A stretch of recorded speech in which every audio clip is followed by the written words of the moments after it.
আসসালামু আলাইকুম। ইরান ভয়ঙ্কর হামলা চালিয়ে কুয়েত, কাতার, আরব আমিরাত, সৌদি আরবের অর্থনীতির একেবারে কোমর ভেঙে দিয়েছে। ইরান নতুন করে যে ধাপে এখন 65 ধাপের আক্রমণ চলতেছে ধারাবাহিকভাবে, গত 20 দিন, এই 21 দিন হলো এই যুদ্ধ চলতেছে। এই যুদ্ধের ধারাবাহিকভাবে হামলা চালিয়ে যাচ্ছে ইরান। এটা চলতেছে এখন 65তম ধাপে। এই 65তম ধাপের এই হামলাটা খুবই ভয়ঙ্কর হামলা করেছে ইরান এই 4টা দেশের উপরে।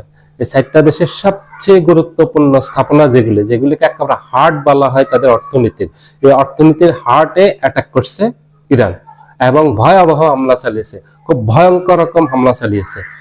ইরান এ যাবৎকালে সর্ববৃহৎ হামলাটা করেছে কুয়েত, কাতার, আরব আমিরাত, সৌদি আরব, এই 4টা দেশের উপরে।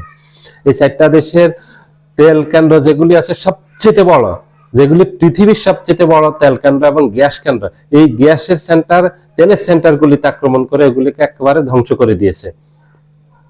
এটা করেছে ইরানের যে তেল উৎপাদন কেন্দ্র আছে সবচেয়ে বড় সাউথ পার্স, সেটাতে গত পরশু ইসরায়েল আক্রমণ করছে, আমেরিকা আক্রমণ করছে।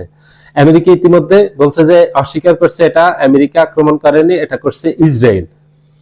যে ইসরায়েল আমেরিকাকে না জানিয়েই আক্রমণ করছে। এটা প্রতিশোধ হিসেবে মধ্যপ্রাচ্যের এই 4টা দেশের সবচেয়ে বড় গ্যাস এবং তেল সেন্টার, এলএনজি গ্যাস এবং তেল উৎপাদন কেন্দ্রগুলিতে হামলা চালিয়েছে। হামলা চালিয়ে এগুলি একেবারে ধ্বংস করে দিয়েছে। পৃথিবীর সবচেয়ে বড় এলএনজি গ্যাসের সেন্টার হলো কাতারের। কাতারের যে সেন্টারটা আছে সেটাকে একেবারে পুরো ধ্বংস করে দিয়েছে ইরান। ইরান তার আগেও একবার হামলা চালিয়েছে একেবারে যুদ্ধের প্রথম দিকে, তখন এই সেন্টারটার উৎপাদন বন্ধ ছিল, কিছু ক্ষতিগ্রস্ত হয়েছে, তারপরে এটা উৎপাদন বন্ধ রাখছে। এবার এই বন্ধ থাকা অবস্থাতে যেন এটা আর উৎপাদনে যেতে না পারে, অথবা যদি যেতেও পারে তাহলে যেন কয়েক বছর সময় লেগে যায়। কয়েক বছর সময় লাগলে এটা শুধু কাতার ক্ষতিগ্রস্ত হবে না, এটা ক্ষতিগ্রস্ত হবে পুরো বিশ্বে, কারণ বিশ্বের সবচেয়ে বড় এই এলএনজি গ্যাসের সেন্টার এটা। কাতারের সবচেয়ে বেশি গ্যাস উৎপাদিত হয়, তারপরে হলো রাশিয়াতে। পৃথিবীর সবচেয়ে বেশি 2টা দেশে গ্যাস উৎপাদিত হয়, 1 নম্বর হলো কাতার, 2 নম্বর হলো রাশিয়া। এই কাতারের রপ্তানি গ্যাসের উপর, কাতার যে গ্যাস রপ্তানি করে এটার উপর নির্ভর করে পৃথিবীর অনেক শিল্প কলকারখানা, এবং আমাদের যে বাসা বাড়িতে যে গ্যাস আসে এই গ্যাস, এটা এলএনজি গ্যাস। এইটাতে হামলা চালিয়েছে এবং সৌদি আরবের বড় বড় তেল সেন্টারগুলিতে, কুয়েতের বড় তেল সেন্টারে, আরব আমিরাতের সবচেয়ে বড় তেল সেন্টারগুলিতে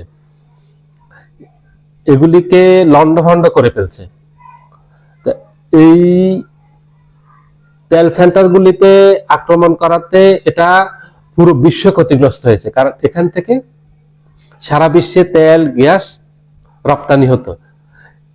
এই গ্যাস যদি বন্ধ হয়ে যায় দীর্ঘমেয়াদী, এই যে ইরান যে হামলা চালিয়েছে এটা দীর্ঘমেয়াদী প্রভাব পড়বে, কারণ এটা মেরামত করতে অনেক সময় লাগবে। এগুলি কারিগরি ত্রুটি সারাতে যেসব জায়গায় মেশিনগুলি আবার এগুলি নতুন করে স্থাপন করতে হবে, যেগুলি ধ্বংস হয়েছে এগুলিকে এখান থেকে সরিয়ে নিতে হবে, অপসারণ করতে হবে, করে নতুন করে এটাকে আবার পুনর্নির্মাণ করতে হবে। এগুলি দীর্ঘমেয়াদী সময়, এগুলি চাইলে 1-2 মাস 6 মাসে সম্ভব না, এগুলো অনেক সময় লাগে, 2-3 বছর 4-5 বছর সময় লাগে। এইভাবে ওই ধরনের অ্যাটাক করছে 4টা দেশের, একেবারে মেরুদণ্ড ভেঙে দিয়েছে। 4টা দেশ তো ক্ষতিগ্রস্ত হয়েছে, পুরো বিশ্বের ইকোনমি ক্ষতিগ্রস্ত হয়েছে, কারণ এগুলির উপর পুরো বিশ্বের অর্থনীতি নির্ভর করে।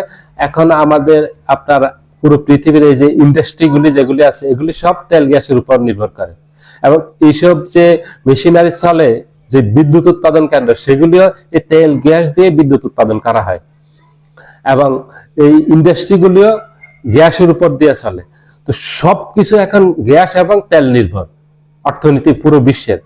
এখন এই হামলাটা করার কারণে পুরো বিশ্বের অর্থনীতি নতুন করে আবার একটা ধাক্কা খেলো।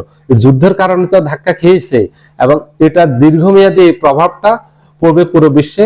আর তেল গ্যাসের দাম খুব বেড়ে যাবে, হু করে অলরেডি বেড়ে গেছে। আক্রমণের পর তেল গ্যাসের দাম অনেক বেড়ে গেছে, কারণ এখন সবার মাঝে একটা আতঙ্ক তৈরি হয়েছে তেল গ্যাসের সোর্স কোথা থেকে পাবে, কারণ এটা দীর্ঘমেয়াদী, এটা কোনো 1-2 সপ্তাহের ব্যাপার না যে এই সেন্টারটা বন্ধ আছে, এটা যুদ্ধ থামলে উৎপাদনে চলে যাবে। যুদ্ধ থামলে এটা উৎপাদনে যেতে পারবে না, কারণ এগুলি ব্যাপক ক্ষতিগ্রস্ত হয়েছে। এখন সবার টেনশন পুরো বিশ্বের যে তেল গ্যাসের সোর্স কোথা থেকে পাবে, এবং যদি না পায় তাহলে পুরো বিশ্বের অর্থনীতি অচল হয়ে যাবে একেবারে।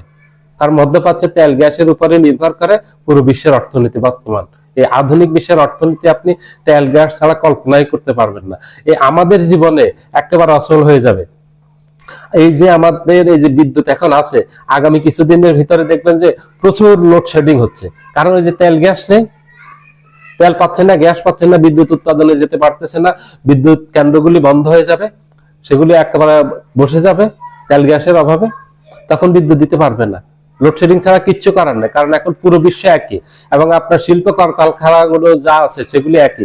কৃষিকাজ থমকে যাবে, কৃষিকাজ আমাদের দেশের কৃষিকাজ, পুরো বিশ্বের কৃষিকাজ এই তেল গ্যাসের উপর নির্ভরশীল। আমাদের দেশে এখন তো আর গরুর নাঙ্গল দিয়ে চাষ দেওয়া হয় না, এখন চাষ দেওয়া হয়, হাল চাষ করা হয় ট্রাক্টর দিয়ে, মেশিন দিয়ে। এই মেশিনে যে তেল লাগে, এই তেলটা কোথায় পাবেন আপনি? এই যে আপনার পেট্রোল অথবা ডিজেল দিয়ে চালায়, এগুলি কোথায় পাবেন? ডিজেল তো নেই, পেট্রোল তো নেই, কারণ যেখানে হতো সেখানে উৎপাদন বন্ধ। এই জন্য এটা পুরো বিশ্ব আক্রান্ত হবে। এখন পুরো বিশ্বে আক্রান্ত হচ্ছে, পুরো বিশ্বে টেনশনে আছে। যুদ্ধ যে আপাতত থামতেছে না, এটা বোঝা যাচ্ছে। যুদ্ধ 2-1 বছরে থামবে কিনা সন্দেহ আছে। এটা দীর্ঘমেয়াদী, এই যুদ্ধটা চলতে থাকবে। এই যুদ্ধ খুব শীঘ্রই বন্ধ হবে না। সবাই ভালো থাকবেন, আল্লাহ হাফেজ।